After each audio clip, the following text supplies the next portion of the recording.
Ako si Cheryl, tubong balanga. May nais lamang akong ibahagi. Hango ito sa tunay kong karanasan nung ako'y dalaga pa lamang.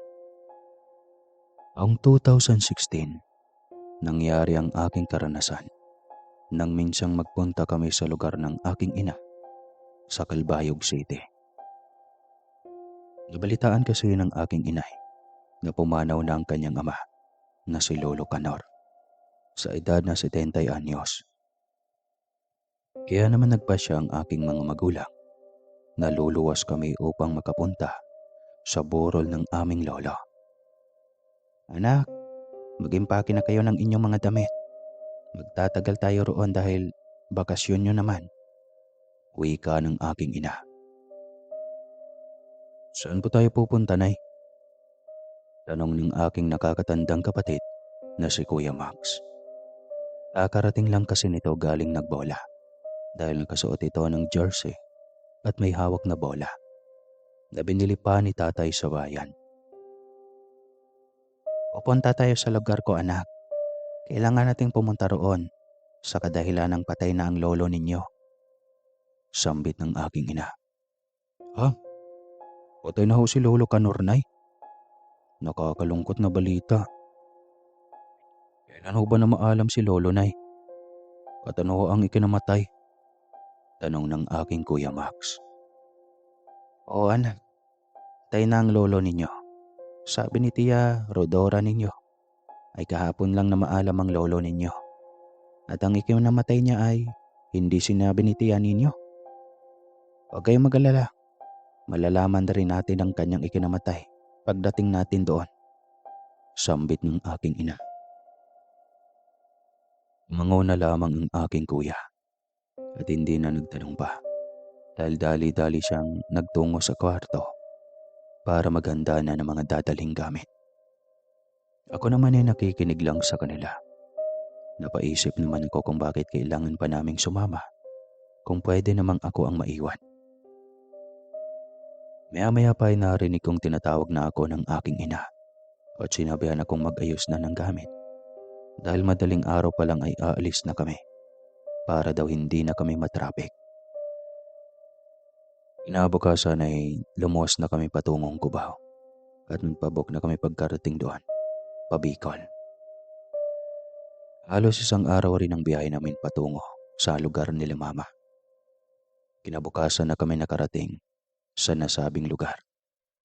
Pagkababa namin doon, ay agad kaming nagtungo papuntang terminal ng bus ulit. Pagkatapos ay sumakay na kami. Liblib ang aming dinaraanan. Masasabi kong nakakatakot sa lugar na ito dahil magubat ang daraanan. Para kaming nasa wrong turn. Hanggang sa makarating na nga kami sa bahay nila Lolo Canor.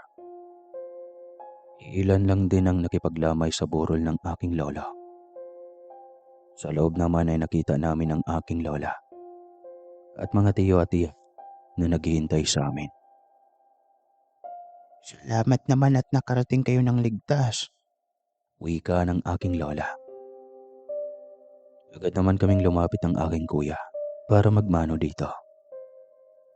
Ito na marahil ang aking mga apo. Ang ganda at ang gwapo naman. Mana sa kanilang ama at ina. Ngiting wika ng aming lola. Tama kayo, inay. Mana talaga sa amin ang aming mga anak. Sige na. Silipin nyo na ang Lolo Canor ninyo. Mag-uusap muna kami ng Lola Mildred ninyo. Wika ng aming ina. Tumungo na lamang kami at lumapit sa kabaong. Nakakaawa naman pala si Lolo, no kuya? Wika ko rito. Habang nagpupunas ng luha na hindi ko namamalayang tumutulo na pala. Hindi naman ito makaimik. Dahil halata ko dito ang pagpipigil na huwag umiyak. Kaya naman tinapik-tapik ko ang likuran nito bago umalis sa gawin niya.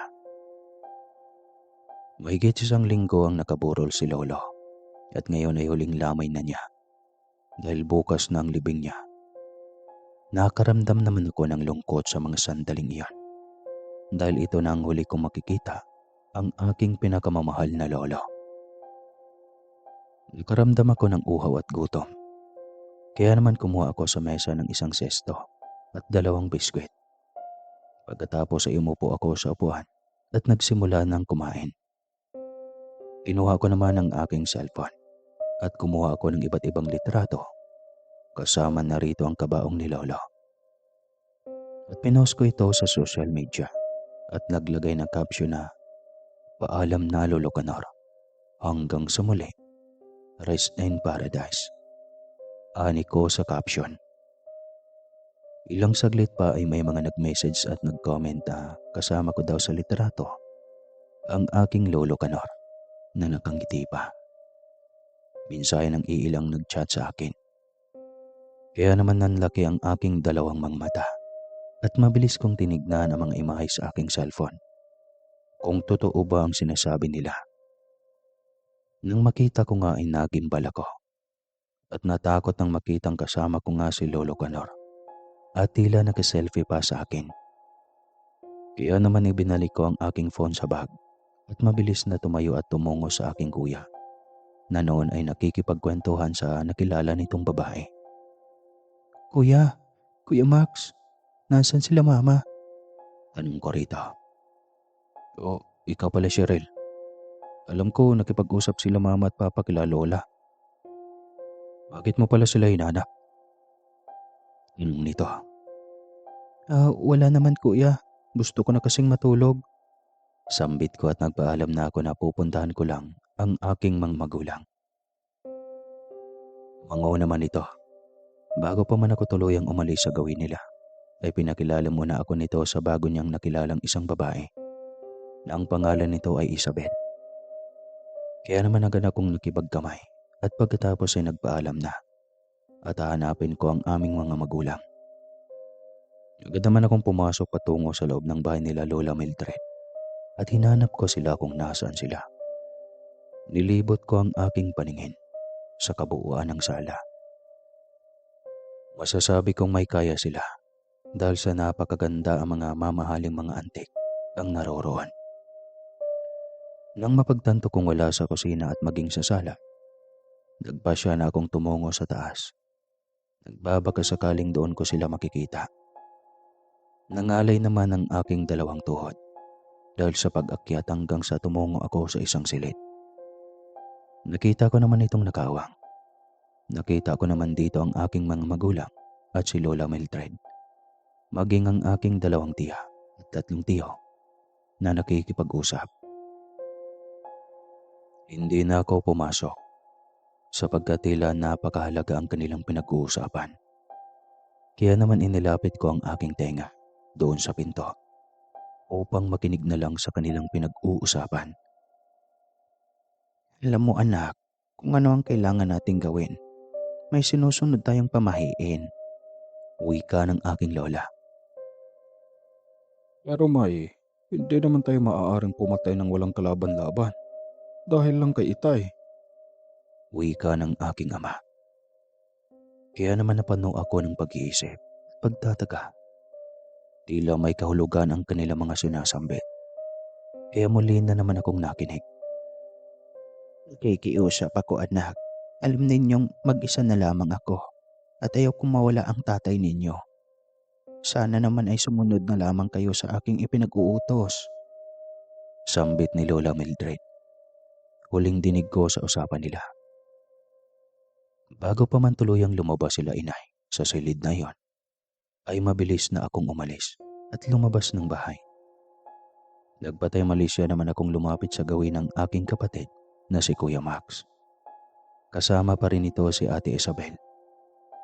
Napabaling naman ang tingin nila nang makalapit ako. "O ano, nakita mo na sila inay at titay?" Tanong nito. "Hindi eh. Hindi ko kasi alam kung nasaan sila at masyado ring malawak ang loob ng bahay. Baka mamaya ay maligaw ako." Wika ko rito. Grabe naman sa maligaw. Umango naman ito at muling ibinaling ang tingin kay Isabel. Ako naman ay umupo na lamang at naghintay sa paglabas nila inay at itay. Maya-maya pa ay nakita ko na nga ang mga ito na patungo sa gawin namin. Naghintay ba kayo ng matagal? Pasensya na kayo mga anak. May mahalaga lang kaming pinag-uusapan ng inyong lola." Ngiting sambit ng aking ina. Ganun po ba, ma? Kasi hinanap ka ni Cheryl. Wala naman daw kayo sa loob ng bahay nila Lola. Wika ni Kuya Max. Nagtungo ka roon sa bahay niya nang walang pahintulot ng iyong lola. Gusto mo bang mapahamak? Biglang galit na wika ng aking ina. Hanggang sa sala lang ho ako, ma, at hindi ho ako naghanap buwas sa inyo dahil sa mawalawak ang loob ng bahay nila Lola at madaming pasikot-sikot kaya hindi na ako tumuloy pa. Sagot ko rito na may halong takot na nadarama. Kung ganon ay hindi ka tumuloy.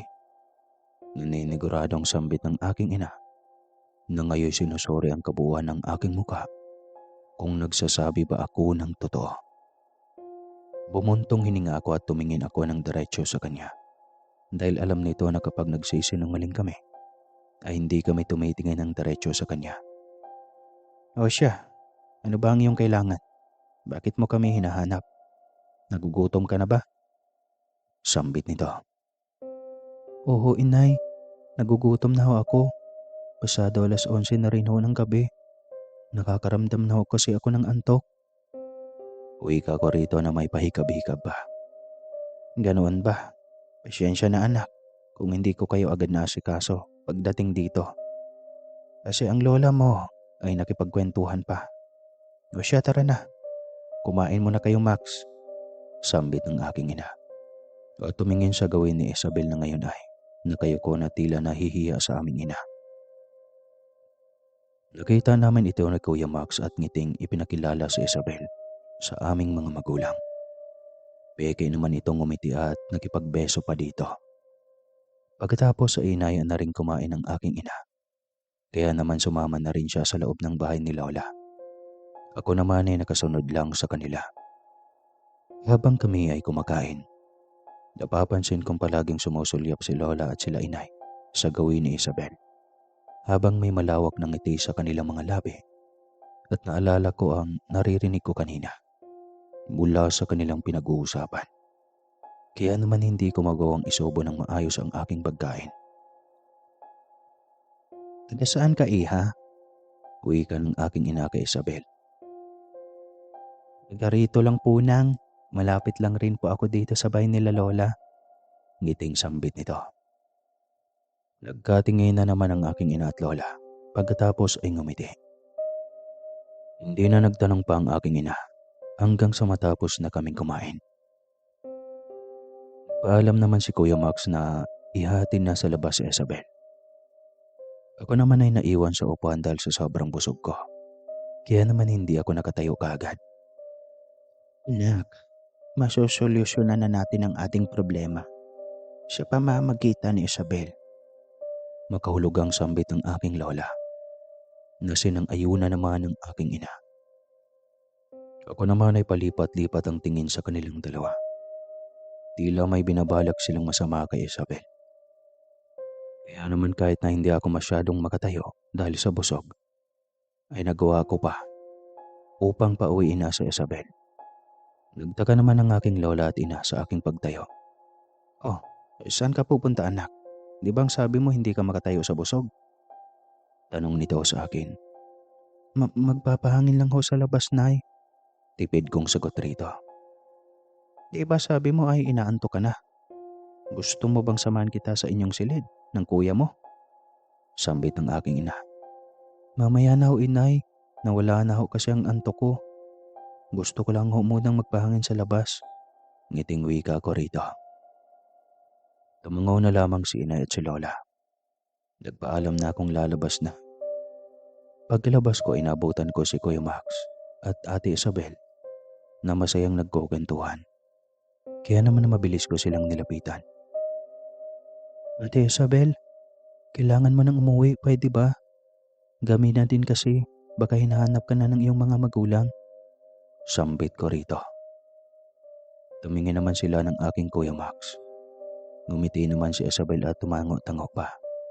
Ang kuya ko naman ay masamang titig ang ipinakul sa akin. Tila galit ito na pinapaalis ko si Isabel. Agad namang tumayo si Isabel at pagkatapos ay nagpresenta naman si Kuya Max na ihatid na ito sa kanilang bahay. Kaya naman pumayag siya. Ako naman ay sumama rin sa kanila dahil may gusto akong sabihin sa aking Kuya Max tungkol sa mga narinig ko mula sa aming lola at ina. 2 bahay lamang ang layo mula sa bahay nila lola ang kanyang tirahan. Bago pa ito pumasok ay nagpaalam na ito sa amin na sinang-ayunan naman namin. Nung pumasok na ito sa loob ng kanilang bahay, ay naglakad na kami pabalik. Habang kami ni Kuya ay naglalakad, nagsalita siya bigla na aking ikinalaki ng mata. Bakit mo ba kasi pinapauwi? Alam mo bang magagalit sa atin sila inay at lola? Hindi mo ba alam na siya ang sagot sa problema nila? Sambit nito na hindi ko maunawaan. Hindi na ako umimik pa. Nagbago na ang aking plano. Ayokong malaman nito na may alam na ako sa mga tinutukoy niya. Mamaya ay baka mapahamak pa ako ng dahil doon.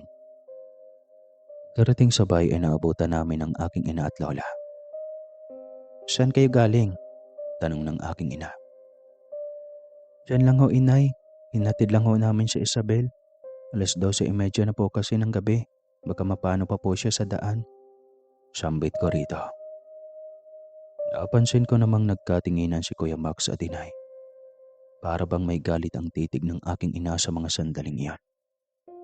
Sige na, pumasok na kayo. Kami nang magbabantay sa kabaong ng lolo ninyo. Wika ng aking ina. Tumangaw na lamang ako at hindi na nagsalita pa. Kahit na ayaw ko pa sanang pumasok ay sinunod ko na lang. Hindi ko alam kung bakit ganito ang aking ina. Simula nang pumunta kami rito ay para na siyang ibang tao. Kinabukasan, maaga kaming gumising dahil ngayon ang araw ng libing ni Lolo Canor. Pasado 8:00 na ng umaga nang kunin ang kabaong. Habang kami ay nakasunod lang na naglalakad, nakita ko naman ang aking lola na humahagulgol. Ganon din ang aking ina at mga kapatid nito. Iilan lang ang nakikipaglibing. Halos lahat yata ay kamag-anak lamang. Nagtaka naman ako kung bakit hindi man lang ito dinala sa simbahan para sana dasalan. Basta na lang itong nilibing kaagad. Huwag kang mag-alala Canor, mahal. Muli kitang bubuhayin. Pangako. Bulong ng aking lola Mildred na tama lang na marinig namin. Kaya naman nakaramdam ako ng matinding takot sa mga sandaling iyon na hindi ko naman ipinapahalata. Gabi na nang kami makauwi sa bahay nila lola. Kami na lamang ang umuwi dahil ang mga tiyo at tiya ko, maging ang iba naming kamag-anak, ay nagpaalam ng uuwi na sa kanilang mga lugar. Sinabi ng aking ina na maghapunan muna kami bago kami matulog. Kaya naman tumangon na lamang ako. Habang kami ay kumakain, nag-uusap sila ng aking lola. Anak, sana ay pagbigyan niyo. Pakiusap, hindi ko kayang mawala ang ama ninyo. Gusto ko sana ay makasama pa siya hanggang sa huling hininga ko. Ito na lang ang ihingin kong pabor sa iyo, anak. Wika ng aking lola.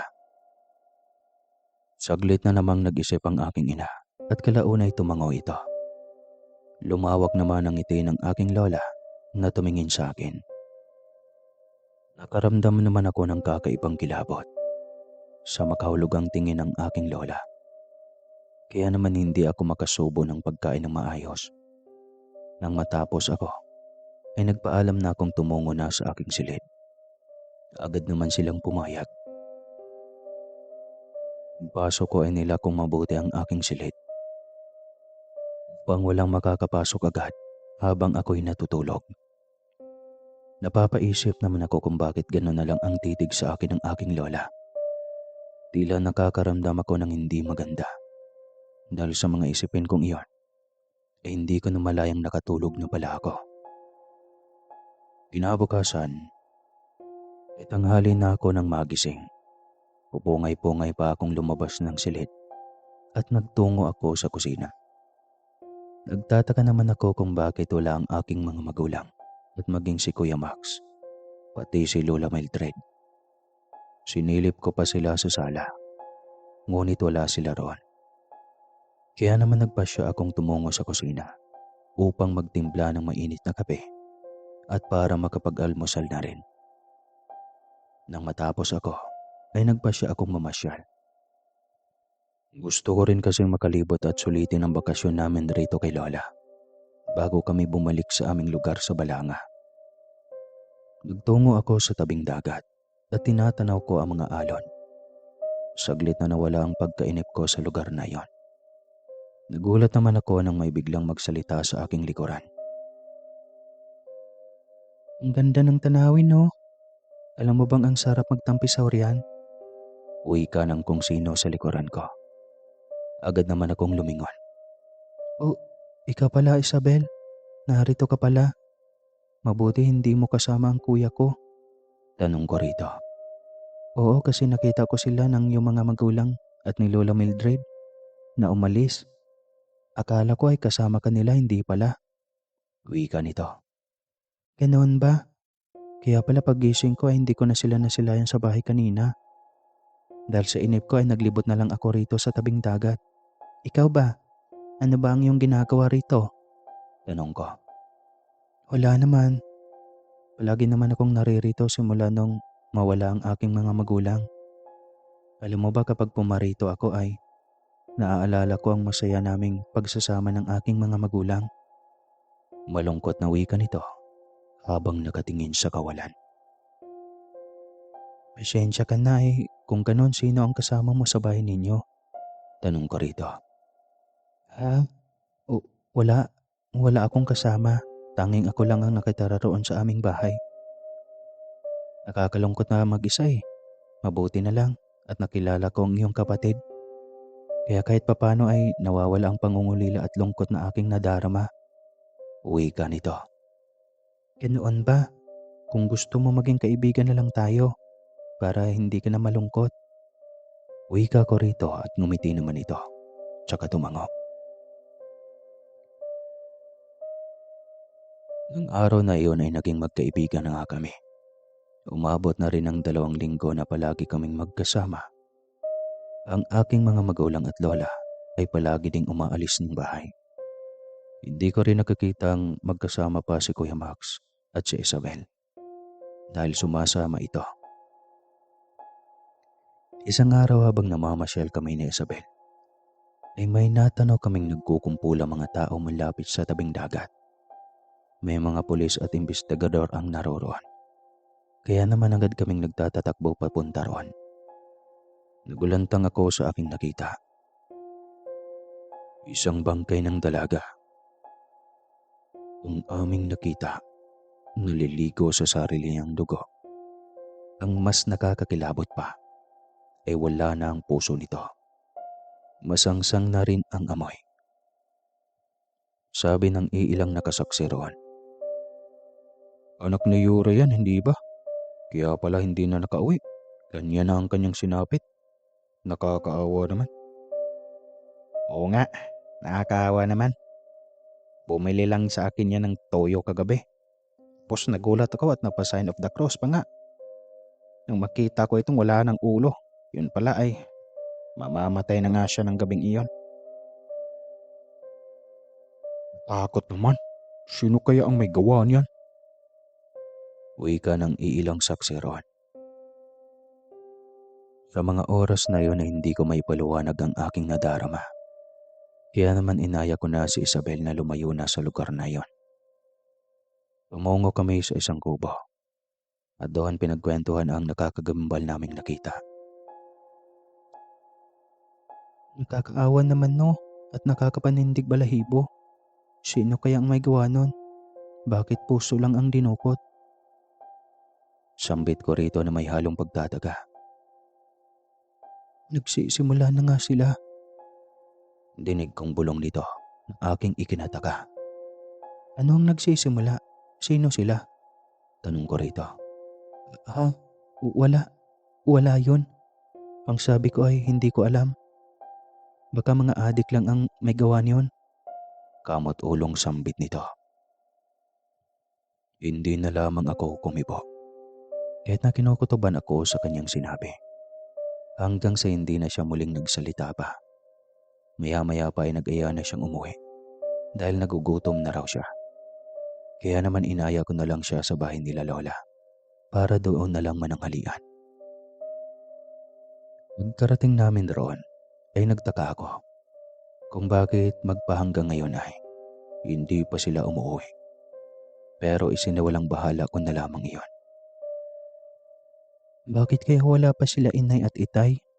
Pati na rin si Lola at Kuya Max. Wika ko habang kumakain ng pagkain at tumingin ako kay Isabel na ngayon ay umiiwas sa aking mga tingin. Kaya naman kinukutuban din ako sa kanya. Tila may alam ito sa mga nangyayari pero hindi ko ito pinapahalata. Sa buong araw na iyon ay hindi sila umuwi. Ang tanging kasama ko na lamang ay si Isabel hanggang sa sumapit ang gabi at nagpaalam na rin itong uuwi na dahil inaantok na raw siya. Hanggang sa lumipas ang oras ay lumalalim na ang gabi. Ngunit hindi pa rin sila nakakabalik. Kaya napagpasyan ko na lamang na matulog. Hindi ko na lang ilalak ang pintuan. Nang sa gayon hindi na ako maabala pang magising para pagbuksan pa sila. Nang magtungo ako sa aking silid, ay agad ko na itong kinandadong mabuti. At pagkatapos ay humiga sa aking higaan. Napapaisip na lamang ako sa aking sarili kung bakit wala pa sila hanggang sa hindi ko namalayang nakatulog na pala ako. Kinabukasan, nagising ako sa katok mula sa pintuan ng aking silid. Kaya naman napabalikwas ako nang wala sa oras at pupungay-pungay pa nang binuksan ang pinto. Bumungad naman ang aking ina. Anak, mabuti at gising ka na. Halika na. Sabay-sabay na tayong mag-almusal. Ngiting wika nito. Umango na lamang ako at hindi na umimik pa. Sumunod naman ako sa kusina at naabutan kong kumakain sina Lola at Itay, pati si Kuya Max. Nagtaka naman ako kung bakit lahat sila ay nakangiting nakatitig sa akin. Kaya naman nakaramdam ako ng takot dahil sa kakaiba nilang titig sa akin. Habang kami ay kumakain, minsan ko nang nahuhuling matalim na tumitig sa akin hanggang sa kami ay matapos na. Nagpresenta naman ako na ako na ang magliligpit ng pinagkainan. Habang ako ay nagliligpit, nagtataka ako kung bakit lahat sila sabay-sabay na umalis ng bahay nang hindi man lang nagsabi sa akin na aalis na sila. Kaya naman nakaramdam ako ng pagtatampo sa kanila. Halos mga ilang araw mula nang mailibing si Lolo Canor ay siyang palaging pag-alis nila Lola kasama ng aking Kuya Max at mga magulang namin. Minsan pa'y napapaisip ako kung bakit palagi nila akong iniwan. At kapag tinatanong ko sila kung saan sila nagpupunta, ang palagi lamang sinasagot nila ay hindi ko na dapat pang alamin. Napapansin ko rin na halos araw-araw ay may nakikitang bangkay at halos lahat ay pare-pareho ang kanilang ikinamatay. Kaya naman kinukutuban na ako ng hindi maganda. Tila may kaugnayan ang mga ito sa nangyayaring krimen dito sa lugar namin. Kaya naman bumuo ako ng isang desisyon. Gusto kong malaman kung saan sila pumupunta. Kailangan kong malaman ng lahat-lahat. Sana lang ay mali ako ng aking kutob. Sambit ko sa aking sarili. Kayari kong maghugas ay napagpasyan kong tumungo sa bahay nila Isabel. Pagkarating roon ay kinatok ko muna ang pintuan nito. Ngunit walang sumasagot. Nagtataka naman ako kung bakit nakabukas, samantalang walang tao. Naisip ko naman na baka nasa kusina ito, kaya siguro hindi ako marinig. Kaya napagpasyan kong pumasok na lamang sa bahay nito, na walang pahintulot galing sa kanya. Pagkapasok ko ay nagulat ako sa aking mga nakita. Sa isang mahabang mesa ay may iba't ibang uri ng pangkatay ng hayop. Masyadong marumi ang loob at masangsang ang amoy. Nakita ko rin na nilalangaw ang mga dugo na halatang bago pa lamang. Nagimbal naman ako nang makita ko ang isang buhok ng tao na nasa ibabaw ng lamesang iyon. Kaya sa takot ko ay mabilis akong nagtatatakbo sa labas at pagkatapos ay dire-diretso akong umuwi sa bahay nila Lola. Pagkatapos ay mabilis akong tumungo sa aking silid at doon nagkulong. Hindi ako makapaniwala sa aking mga nakikita. May kinalaman siya sa mga pagpatay sa mga dalaga rito sa lugar nila Lola. Marahil siya ang pumapatay rito. Kaya pala hindi ko siya makikitaan ng takot. Kung gayoy, kailangan ko nang umuiwas sa kanya. Baka mamaya ay ako pa ang isunod niya. Sambit ko sa sarili. Sa oras na iyon ay nagpasya na lamang ako na hindi na masyadong lalapit kay Isabel. Ngunit naisip ko naman na kapag umiwas ako, ay mahahalata nito na may alam ako. Kaya naman pinilit kong nilalabanan ang aking takot sa mga nangyayari sa aking paligid. Pagsapit ng gabi ay nakaramdam ako ng matinding panlalamig sa aking buong katawan. Hindi ko mawari kung ano itong aking nadarama. Hindi ako mapakali. Tila may nagaganap ngayong gabi. Nang maramdaman kong may bumukas ng pintuan sa sala, ay agad akong bumalik sa aking hinihigaan at nagpanggap na tulog. Narinig ko na lamang na pumukas ang pintuan ng aking tinutulugan, samantalang ikinandado ko ito ng mabuti. Mabuti na lamang ay nakatalikod ako at agad na pumikit nang sa gayong hindi nila malamang gising pa ako. Pinigilan ko ang pagkurap-kurap ng aking mga mata. Tulog siya, inay. Hanggang kailan pa ba natin ito patatagalin? Sambit ng aking Kuya Max. Hindi mo na sa ngayon, anak. Gusto ko pa siyang makasama. Mahirap para sa akin ang aking gagawin sa iyong kapatid. Ngunit ito ang hinihiling ng iyong lola. Wika ng aking ina. Sige, inay. Kayo ho ang bahala. Pero inay, hindi ba siya makakatunog sa ating ginagawa dahil palagi tayong wala rito? Sambit muli ng aking Kuya Max. Hindi ko alam. Pero alam ko na napapansin niya iyon. At alam kong nagtatampo ito sa atin. Pag natapos na natin ang ating misyon, ay gusto ko muna siyang makasama sa buong araw. Para kahit sa uling sandali, ay maging masaya siya bago mawala sa mundong ito. Makahulugang sambit ng aking ina na may kalungkutan sa boses. Bago sila lumabas at isinaradong muli ang pinto ng aking silid, ay alam kong tinignan nila ako. Napamulat naman ako at napatakip sa aking bibig dahil sa aking mga naririnig. Tila ang lahat ng iyon ay nagpagimbal sa kaibuturan ng aking pagkatao. Napagulgol naman ako ng palihim dahil alam kong ako ang tinutukoy nila. Hindi na ako nakatulog sa gabing iyon hanggang sa sumapit ang umaga. Nagdesisyon ako na sundan ang mga ito sa kanilang pupuntahan para malaman ko ang sagot sa lahat ng aking katanungan. O siya, anak, alis na muna kami. Ikaw na muna rito sa bahay. Wika ng aking ina. Ngayon sumunod na kila Lola na lumabas. Kaya naman hindi ako nagdadalawang isip na sundan sila. Pigil hininga akong sumusunod sa kanila at hindi gumagawa ng kahit anong ingay. Hanggang sa dumaan na sila sa isang masukal na bahagi ng gubat. Sinusundan ko ang bawat daan nilang tinatahak hanggang sa pumasok sila sa isang kuweba. Palihim akong sumunod at pumasok sa isang napakadilim na kuweba. Mabuti na lamang ay mayroong sewang, kaya naman nasaksihan ko ang nakakapangilabot sa loob. Nakita ko si Lolo Canor na nakaupo katabi ng aking Lola Mildred. Naaagnas ng mukha at mga kamay nito.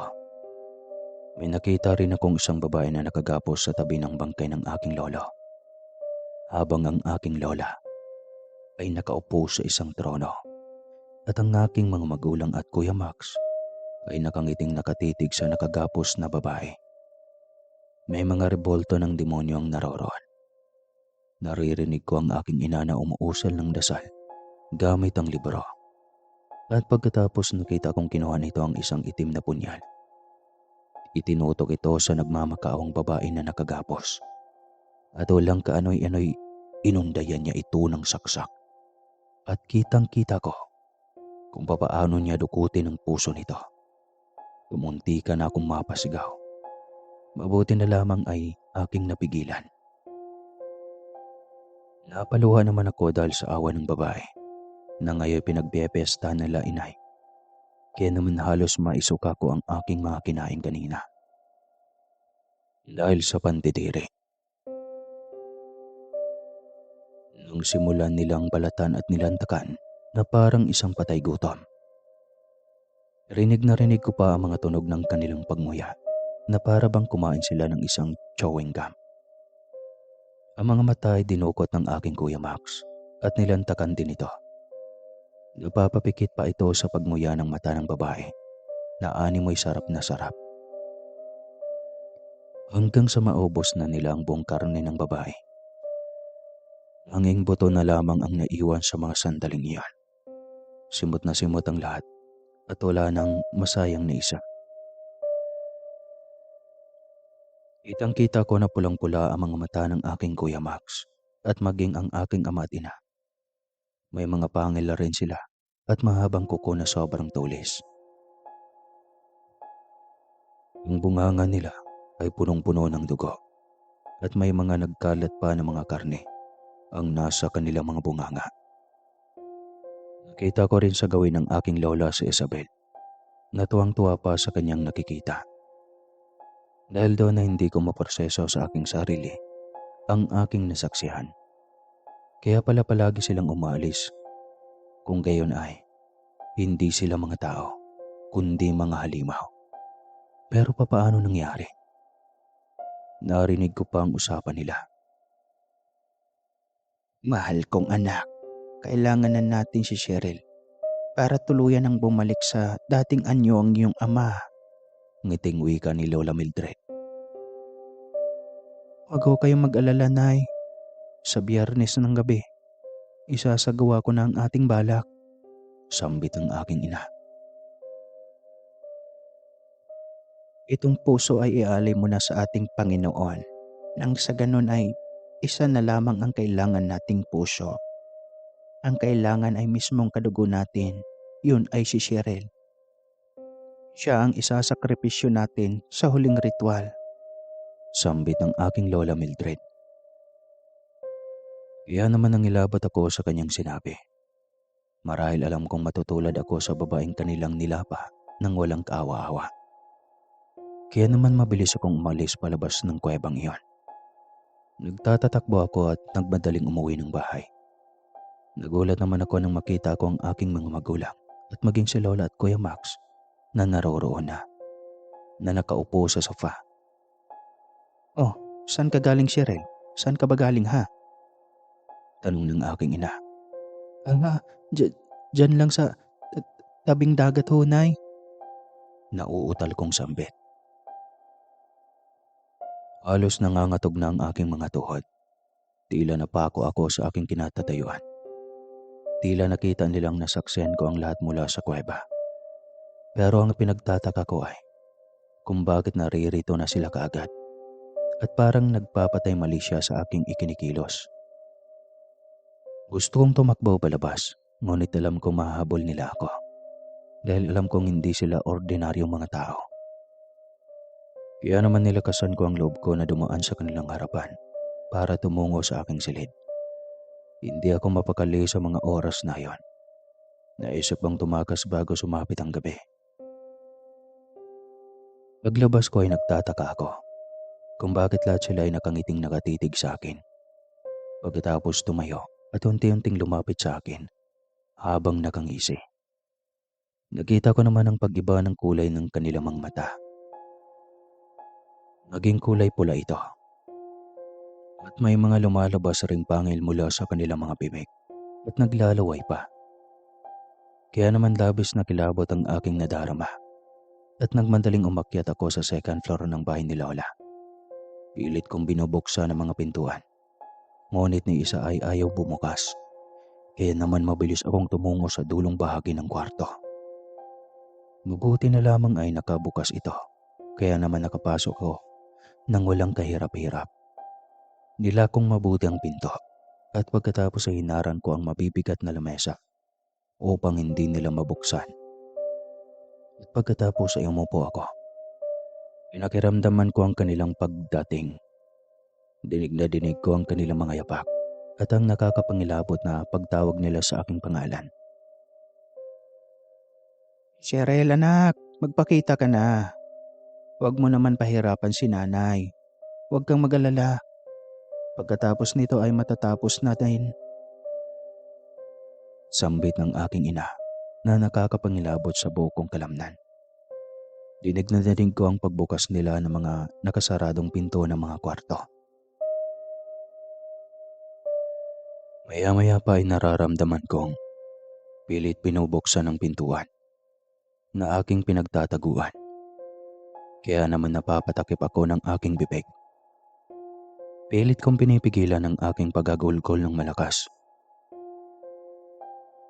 Cheryl, alam naming nariyan ka. Huwag mo nang pahirapan sila inay at itay, aking mahal na kapatid. Huwag kang maglala, hindi ka na namin makakalimutan.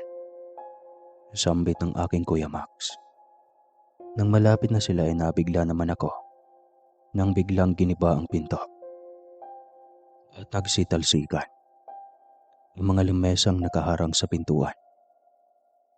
Kaya naman ay patakbo akong nagtago sa loob ng CR. Lugugin yung loob. Alam kong dito lang siya nagtatago. Sambit ng aking ina.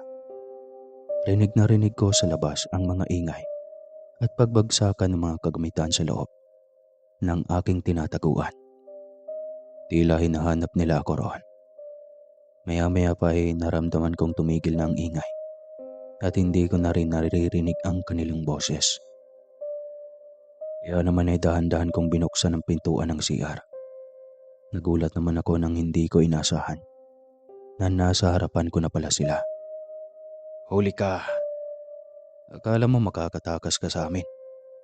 Uwi ka ng aking Kuya Max. Kinaladkad nila ako pababa sa sala. Labis akong humagulgol sa mga oras na iyon at nagmamakaawang pakawalan na nila ako.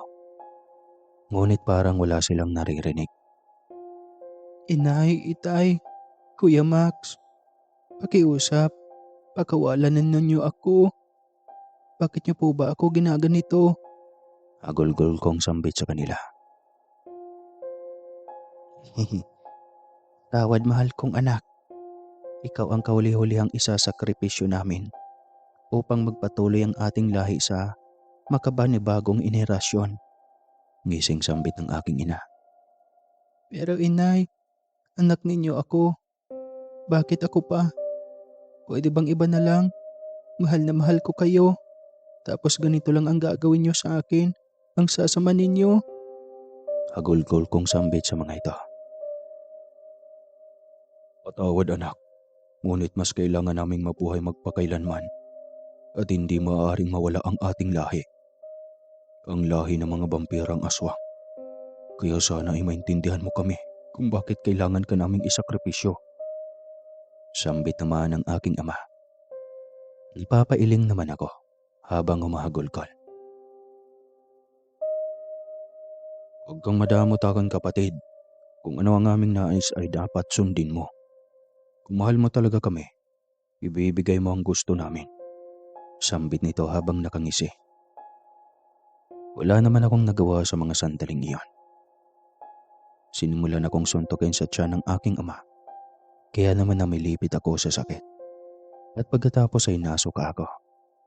At hindi ko na malayang nawala na ako ng ulirat. Pagmulat ko ng aking mga mata, ay nasa isang madilim na lugar na ako. Ito na marahil ang kuweba. Nakaramdam ako ng hapdi at kirot mula sa aking mga kamay. Na napagtanto kong nakagapos na nga ako ng mga oras na iyon. Tanging iyak na lamang ang kaya kong gawin. Dahil alam kong wala nang tutulong sa akin. Hindi ko akalain ang sarili ko pang pamilya ang siyang maglalagay sa akin sa kamatayan. Pakiramdam ko ay hindi nila ako tunay na minamahal sapagkat walang magulang ang kayang ipahamak ang sarili niyang anak. Ngunit nagkamali ako sa akala dahil heto ako ngayon, naghihintay ng sandaling oras dahil alam kong nalalapit na ang aking kamatayan. Pero kahit ganoon ay nananalangin ako sa Diyos na sana ay gabayan niya ako sa ganitong nakakapanindig balahibong sitwasyon. Maya-maya pa ay nakita ko ang mga itong papalapit sa aking gawi kung saan ako ay nakagapos.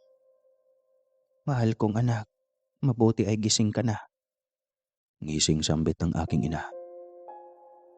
Huwag mo akong tawaging anak dahil wala akong inang isang halimaw.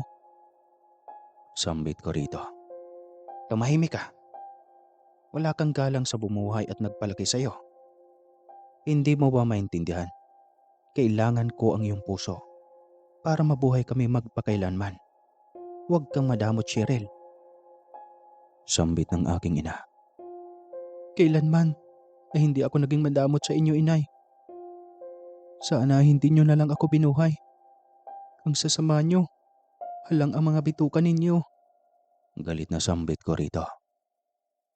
Napadaing ako nang biglang kalmutin nito ang aking mukha sa matutulis siyang mga kuko. Kaya naman umagos ang aking dugo mula sa natamo kong sugat sa mukha. Halang talagang bituka namin. Hindi mo ba alam? Binuhay ka para isakripisyo sa aming Diyos. Wika ng aking ina at pagkatapos ay umalis na.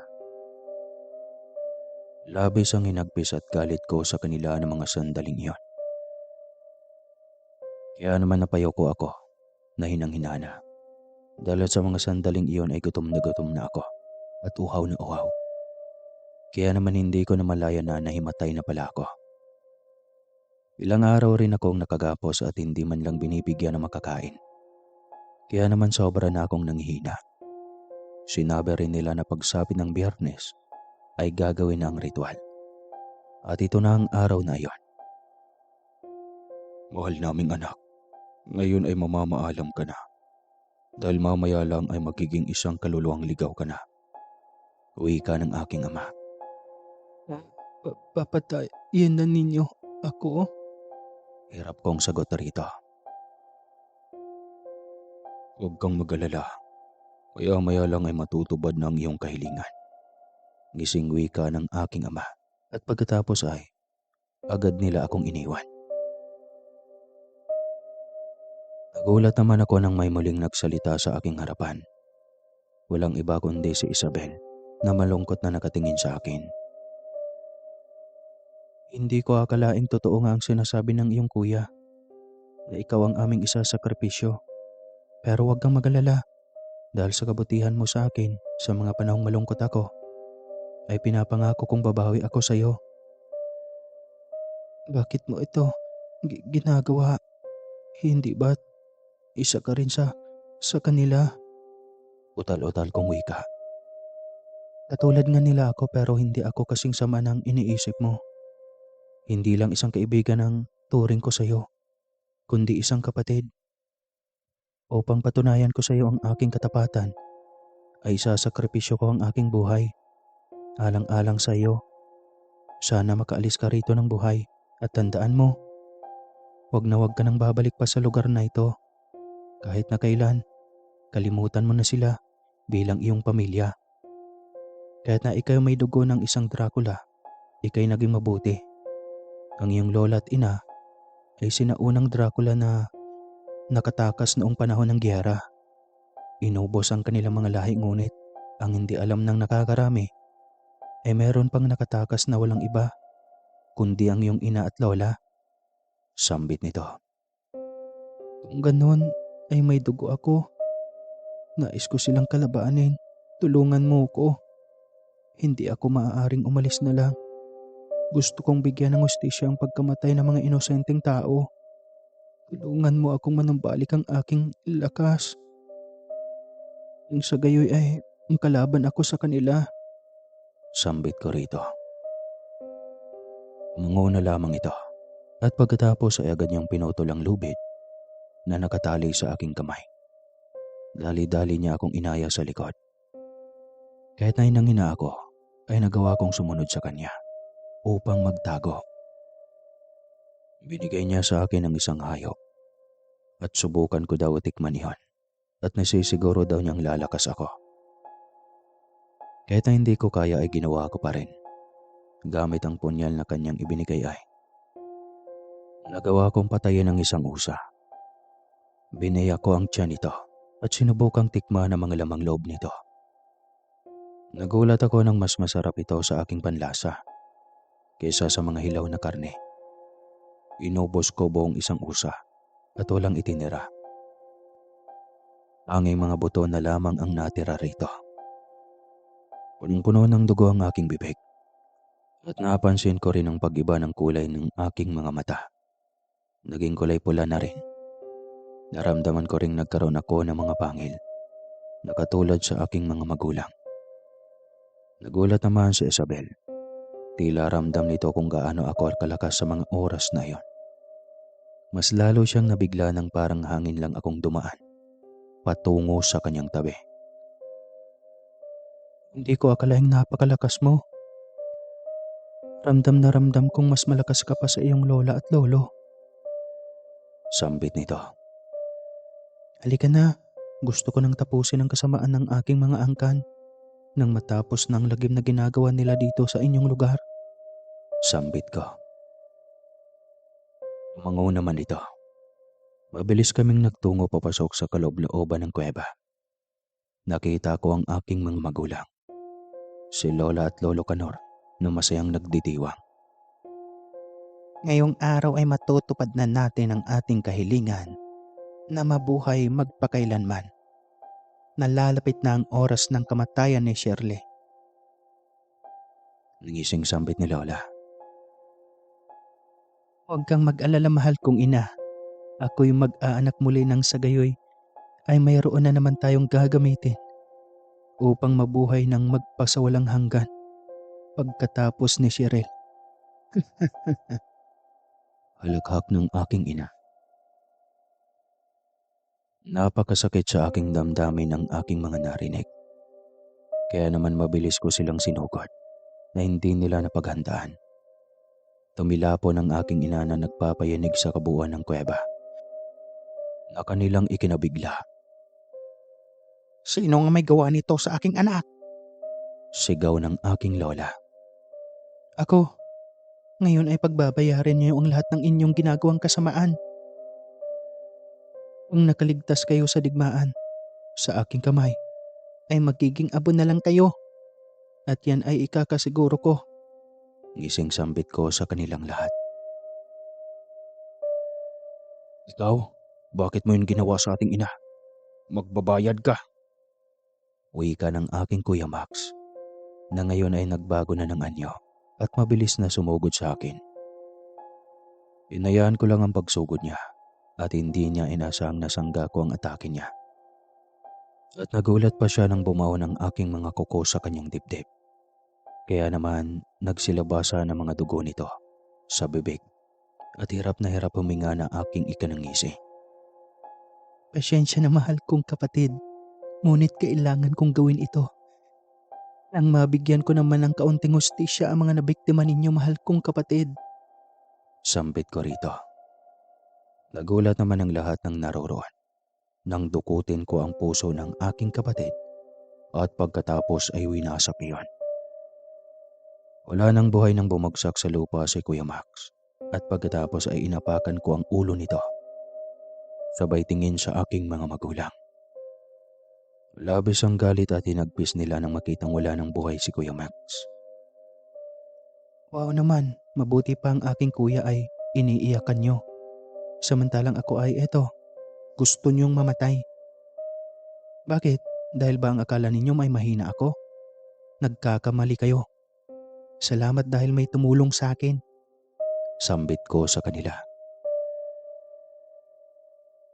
Isa kang traidor. Hindi ko akalain na ganyan ang gagawin mo sa amin. Ngayon, pagbabayaran mo sa lahi ng mga sinaunang Dracula ang ginawa mo. At nagsimula na silang magpalitan ng tunay nilang anyo. Lumitaw naman si Isabel sa aking likuran na ikinatuwa ng aking lola at ina. Sumuko ka na. Hindi mo kami kaya, mahal kong anak. Isabel, gawin mo na. Sambit ng aking ina.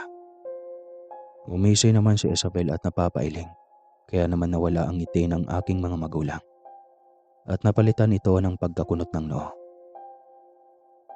Sa tingin ninyo, tutulungan ko kayo? Alam ko simula pa lang ay ginagamit na ninyo ako para lang sa inyong mga nais. Hindi ako isang balbal para sumunod sa inyong nais. Alam ko rin na kayo ang pumatay sa aking mga magulang. Hindi nyo ba alam na pinaghandaan ko ang araw na ito? Para lang sa inyo. Dinig kong sambit ni Isabel. Kaya naman napangisi akong humarap sa kanila. Isa nga talaga kayong malaking salot rito sa mundo. Hindi kayo maaari pang mabuhay rito sa lupa. Nababagay kayo sa imperno. Huwag kayong mag-alala. Ibabalik ko kayo kung saan kayo nagmula, kasama ni Lolo Canor, na muli ninyong binuhay. Sambit ko sa mga ito. Dahil sa poot nila ay sabay-sabay na sumugod ang aking ina at ama sa gawin namin. Agad ko naman itong nailagan na ikinagulat nito. Mabilis akong lumapit sa gawin ng aking ama upang dukutan rin ang puso nito habang ito ay nakatalikod sa akin. Lumuluha ako dahil kahit papano ay nagpakaama siya sa akin kahit nasa sandaling panahon. Muli ko na namang dinurog sa aking kamay ang puso nito. Labis na naginagpis ang aking ina sa nangyari sa aking ama. Bakit? Sigaw nito at umagulgol ito at tinapunan ako ng nakakamatay na titig. Ibinaba ng aking ina ang ulo ng aking ama sa lupa at mabilis na sumugod sa akin. Natamaan naman niya ako sa tagiliran na aking ikinainda. At pagkatapos ay muli na naman siyang sumugod sa akin. Ngunit sa pagkakataong ito ay mabilis kong dinukot ang kanyang puso at tinurog ko rin ito. Napapikit naman ako habang lumuluha. Kahit na hindi ko kayang gawin ay nagawa ko. Alang-alang sa mga taong namatay at sa buong sanlibutan. Hindi maaari. Isang patampalasan ang lahat ng ito. Hindi ko akalain ay ikaw ang papatay sa sarili mong mga magulang at kapatid. Ngayon ay pagbabayaran mo ito. Matitikman mo ang bagsik ng paghiganti ng mag-asawang namatayan ng kaisa-isang anak. Sambit ng aking lola. Nagbago ito ng anyo at naging isang halimaw. Ang aking lolo Canor naman ay naging kawangis ng isang demonyo. Lumitaw naman sa tabi ko si Isabel at nagkatinginan kaming dalawa. Tila nababasa namin ang iniisip sa isa't isa at sabay na tumango. Mabilis kaming kumilos upang iwasan ang pagsugod ng aking lola at lolo. Nagulat pa ako na napakalakas pa rin ng mga ito kahit pa na tumanda na ang kanilang mga itsura. Nagulat ako at hindi ko nagawang iwasan ang sugurin ako ng aking lola na aking ikinapanghina. Nasugatan ako ng malaki sa aking dibdib. Kung akala mo ay magagapi mo kami, ay nagkakamali ka. Sambit ng aking lola at muli na namang susugod sa akin. Ipinikit ko naman ang aking mga mata at pinakiramdaman ang pagsugod ng aking lola. Sa mga sandaling iyon ay nagawa kong iwasan at nagawa ko rin siyang patamaan nang matutulis kong kuko sa kanyang balikat. Habang si Isabel naman ay nakita ko ring nakikipaglaban sa iila naming kaawari. Lola, patawad. Pero kailangan nyo nang magpaalam. Tapos ng pamumuhay nyo sa mundo. Hindi kayo bagay rito. Alam niyo ba kung saan kayo bagay? Sa impyerno. Diin kong sambit rito. At pagkatapos muli na naman siyang sumugod na aking ikinaiwas. Mabilis ko siyang pinatamaan at sa pagkakataong iyon ay dinukot ko din ang kanyang puso at agad ko iyong dinurog. Bumagsak naman itong nakadilat ang mga mata. Nakita ko rin ang aking lolo na wala na ring buhay. Si Isabel naman ay nanghinana at ganun rin ako. Kaya naman mabilis ko itong nilapitan dahil tila magigiba na ang kuweba. Kaya nagmamadali kaming lumabas sa kuweba at pinanood namin kung papaano ito magiba. Nakita namin ang sinag ng araw at masaya kaming nagkatitigan. Ngayon ay natapos na. Salamat sa iyo, aking kaibigan. Sambit ni Isabel sa akin. Walang anuman. Halika na. Kailangan na nating umuwi. Nang sa gayon ay makapagpagaling na tayo. Sambit ko rito. Kaya naman mabilis kaming tumungo sa bahay ng aking Lola Mildred. Simula ng araw na iyon ay natapos ng malagim na nangyayari sa lugar nila Isabel. Hindi na namin pinaalam pa sa iba nang hindi na kumalat pa sa buong bansa. Mananatili ito sa amin bilang lihim magpakailanman. Sa paglipas ng mga araw, simula nang mangyari ang karanasang iyon, ay nagpaalam na akong babalik na at mamuhay na ako sa aming lugar kung saan ako lumaki.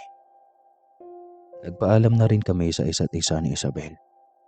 Itinuring namin ang isa't isa bilang magkapatid.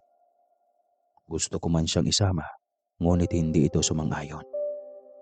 Nais niyang manatili sa kanilang lugar. Simula ng araw na iyon, ay kakalimutan ko na ang mapait at napakasakit na aking karanasan. Ang akala ko ay kasama kong uuwi ang aking pamilya. Ngunit nagkakamali ako. Sa pagkakataong ito, ay ako na lamang ang nakabalik. Lumipas na rin ang 2 taon ay nagkaroon na rin ako ng sariling kong pamilya. At wala na rin akong balita pa kay Isabel kung ano na ang naging buhay nito. Ngayon ay masaya na akong namumuhay sa piling ng aking bago at totoong pamilya. At ang aking lihim ay matagal ko nang ibinaon sa limot. Wakas.